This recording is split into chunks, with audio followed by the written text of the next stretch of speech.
உங்கள் நாமம் அறிந்தேன், உன்னில் வாஞ்சை கொண்டேன்.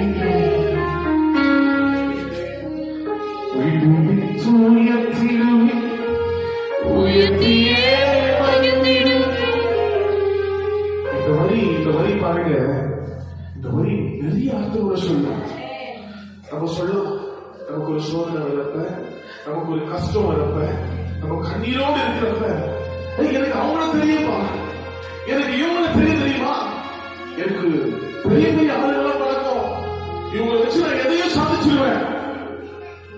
ஆனா எனக்கு ஒருத்தர் தெரியும், எனக்கு ஒரு நாமத்தை தெரியும், இயேசு என்கிற நாமத்தை எனக்கு தெரியும்.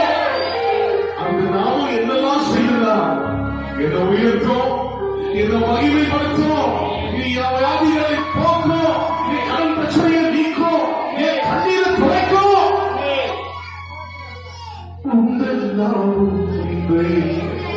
உன்னில் வாங்கி கொண்டேன். திருவே உயர்த்தியே உங்கள் நாமம் உன்னில் வாங்கி கொண்டேன்.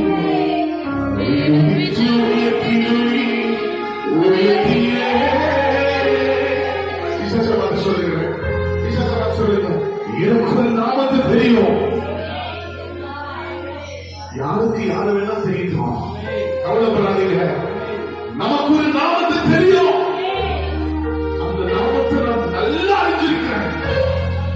அது என் வாழ்க்கையை மாற்றும், என் சூழ்நிலைகளை மாற்றும், என்னை உயர்த்தி காட்டும், என்னை மறுபடியும் உருவாக்கி காட்டும். இது வரைக்கும் சரியில்லை, அழிச்சிருங்க. எங்க பென்ஷன்ல எழுதுற ஒரு சின்ன விஷயத்தை அழைச்சு மறுபடியும் எழுத முடியல. நீங்க எழுதுங்க, மறுபடியும் அழைச்சு எழுதுங்க.